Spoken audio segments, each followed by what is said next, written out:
bienvenue au Yacht Club Royal of Tasmania. Donc c'est le Yacht Club Royal de Tasmanie qui est basé à Hobart. Hobart, donc c'est le port principal de la Tasmanie.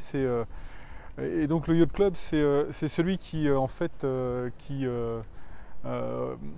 s'occupe de l'arrivée de la Sydney Hobart. Donc c'est un club, la Sydney Hobart, c'est un peu la plus grosse course de l'hémisphère sud. Elle est connue pour sa dureté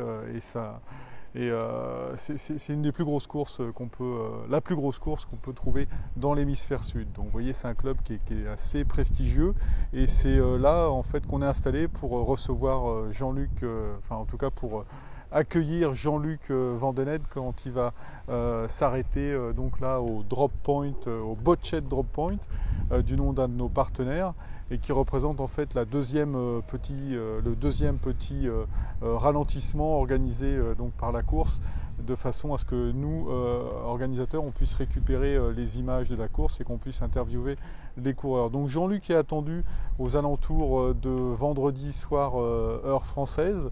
La météo est encore un petit peu compliquée, donc pour l'instant ça reste très très théorique, mais en tout cas ce sont les dernières prévisions.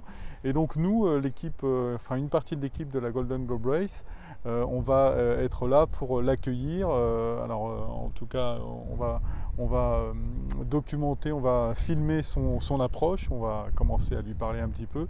Et après, donc une fois qu'il aura franchi la ligne symbolique qui représente donc le drop point et au-dessus de laquelle il doit rester au moins 90 minutes, on va pouvoir l'interviewer et lui poser quelques questions. Et à ce sujet, il y a un grand live qui est organisé en collaboration avec l'agglomération des Sables d'Olonne et qui va nous permettre en direct de lui poser les questions du public, donc qui seront posées au niveau de l'école des métiers de la mer, donc route de la Cabaude, tout près, en face du ponton du Vendée Globe.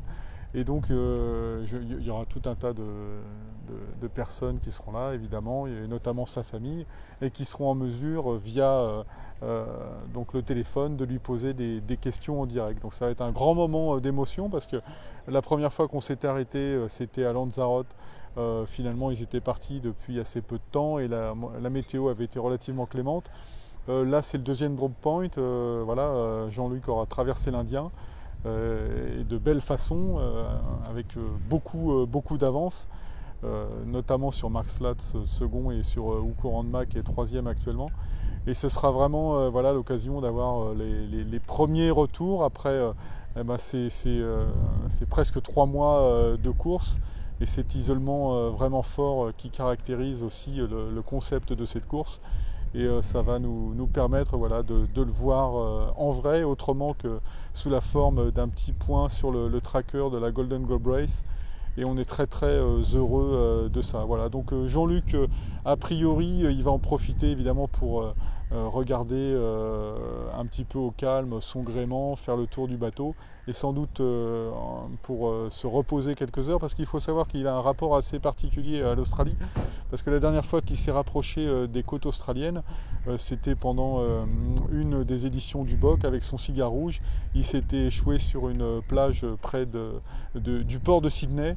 Donc là, on imagine qu'il va être très très vigilant en remontant vers Hobart, et qu'il sera bien content de pouvoir se reposer une fois arrivé là. En plus, le vent prévu est relativement faible, donc ça ne changera pas grand chose pour lui. Et on imagine qu'avant d'attaquer cette deuxième section de parcours du Grand Sud qui va l'emmener jusqu'au Cap Horn, il sera bien content de voir un peu de civilisation et de pouvoir se reposer dans des conditions relativement clémentes. Donc voilà le programme qui se profile ici en Tasmanie, où nous serons présents jusqu'à la fin du mois. Donc on espère avoir passé quelques bateaux, même si les écarts sont relativement importants entre eux.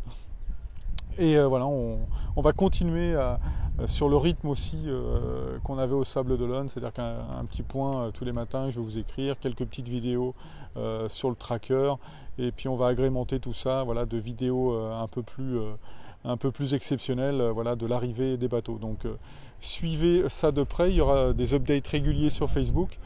Et voilà, toute l'équipe, enfin une partie de l'équipe, je vous le disais, est là. Céline s'occupe, elle, de toute l'organisation au Sable d'Olonne et on la remercie. On va essayer de vous faire vivre ça au plus près, même si on est une petite équipe. Voilà, donc à très bientôt. Ciao.